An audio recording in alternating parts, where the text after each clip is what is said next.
Day चाहे परडे में रहंदड़ समूरनि सिंधवासियुनि जी ख़िदमत में पेश आहे ओवरवट यानी असांजो पोरियो जी तरफ़ां मीर मोहम्मद कुंबर समूरनि सिंधवासियुनि खे सलाम अर्ज़ करे थो। उमेद आहे त सभु ख़ुशबार ख़ैर ऐं हशाश बशाश हूंदो। घर पहुतसि त सभिनी जूं तलवारनि जहिड़ियूं नज़रियूं मुंहं ते टिकियल हुयूं। बाबा चयो, सुल्तान ही छा पियो मां ॿुधां? मूं जवाबु ॾिनो, सही पिया ॿुधो, मां हुन छोकिरी खे कॾहिं बि कोन विसारींदुसि ऐं कंहिं बि क़ीमत ते कोन छॾींदुसि। हिन खे पंहिंजो कंदुसि हर हाल में। मतिलबु हाणे तूं वॾो थी वियो आहीं, पाण फ़ैसिला खणी असांखे ॿुधाईं पियो या असांखे धमकी पियो ॾेई? अदा पुछियो। मूं जवाबु ॾिनो, न धमकी न, ही वरी फ़ैसिलो। इहो मुंहिंजी हसरत आहे जेको मां पूरी करे सघां थो।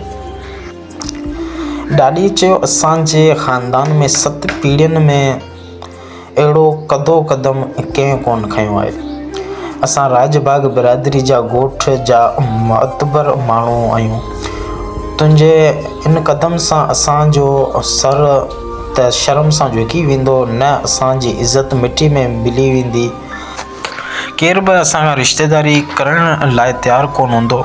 तोखे तावीज़ थियल आहिनि, इहो मौलवी सिकंदर कढी छॾींदो। बाक़ी तूं सूबेदार जे घर शादी कंदे, इहो मुंहिंजो फ़ैसिलो आहे। ॾाॾा बसि फ़ैसिलो ॿुधायो त घर वारनि मां हल्की मायूसी ख़तमु थी, छो जो ॾाॾा जे फ़ैसिले जे मुख़ालिफ़ करण जी ताक़त असांजे ख़ानदान में कंहिं वटि न हुई। मूं चयो, सूबेदार जी धीउ हुजे या हनीफ़ हवलदार जी, मां शादी कंदुसि त आयशा सां, न त पूरी ज़िंदगी कुंवार रहिजी वेंदुसि। बाक़ी मां हिकु पढ़ियल लिखियल नौजवान आहियां। अबोजन वांगुरु फ़ैसिला ॿुधी हाउ कोन कंदुसि। मूंखे मुख़ालिफ़त करणु ईंदी आहे। सूबेदार खे कॉल करे जवाबु ॾेई छॾियो। ॾाॾा चयो, मुंहिंजी ज़बान ॾिनल आहे, मुंहिंजी इज़त जो छा थींदो?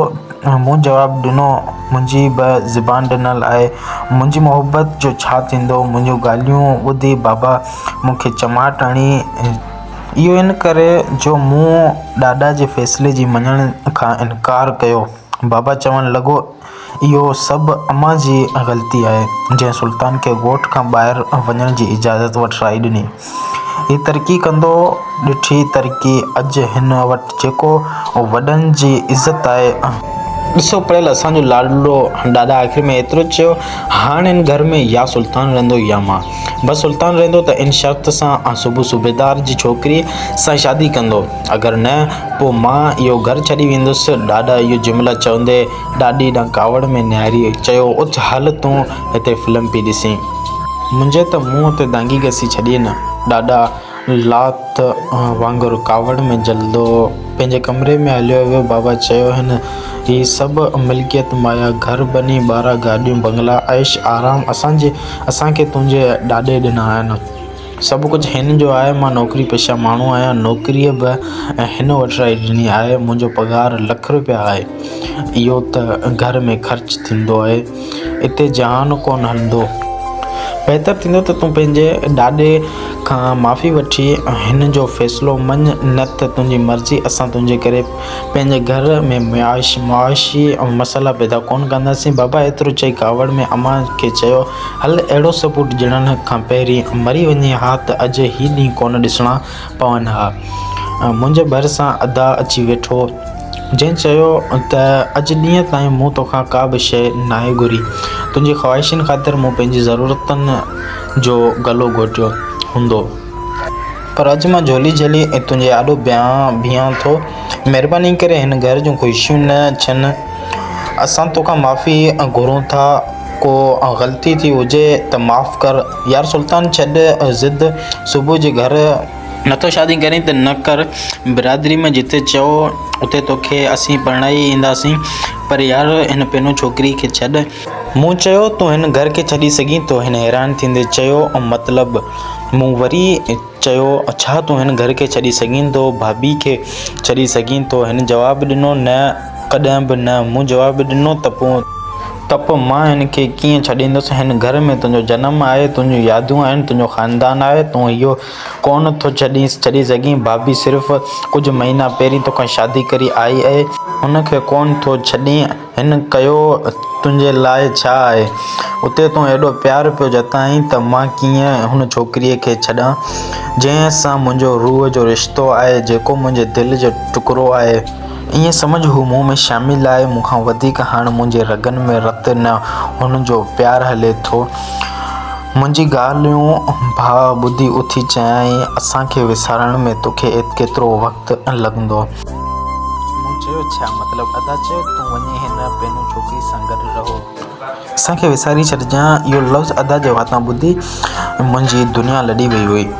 अदा ॿिए भाउ खे ऐं भाभी खे चयो, हलो छॾियो हिन खे, अॼु खां पोइ असीं हिन लाइ मरी वियासीं ऐं हीअ असां लाइ मरी वियो। मां हैरान थी चवणु लॻसि, हिननि खे थियो छा आहे? अॼु सभु अजीब रवैया पिया इख़्तियार कनि। मां सोचण में हुअसि त हिकु हथु मुंहिंजे वारनि में फिरणु लॻो। मां जीअं नज़र घुमाई त ॾिठो हू मुंहिंजी दादली भेण हुई, जंहिंखे ॾिसी मुंहिंजे चहिरे ते हल्की मुस्कुराहट आई। हिन चयो, मुंहिंजो कुझु चवणु या तोखे सम्झाइणु फिज़ूल हूंदो, छाकाणि त हिन छोकिरीअ जे इश्क़ में एतिरो अंधो थी वियो आहीं। तुंहिंजे अॻियां असांजी का अहमियत नाहे। तोखां जेको मोहबत कंदा हुआ उन्हनि खे नफ़रत करण ते मजबूर करे छॾियो। अलाए छा थियो आहे तोखे? मां तुंहिंजो वधीक वक़्तु न विञाईंदुसि।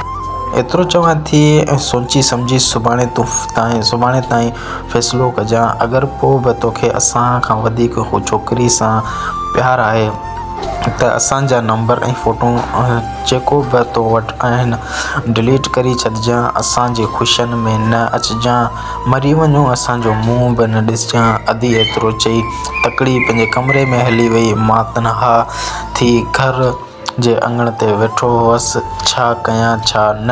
वारनि में हथु विझी वार पटण लॻसि। को रस्तो नज़र न आयो। कमरे जे अंदरि वियसि हलंदड़। दोस्तो इहे सो हिते ई कंप्लीट कयो, मुकमल कयो। नेक्स्ट 7 पार्ट लाइ सब्सक्राइब कयो चैनल खे, बेल आइकन खे प्रेस कयो ऐं वधि खां वधि सपोर्ट कयो। Thank you so much. अल्लाह हाफ़िज़। दुआ में यादि।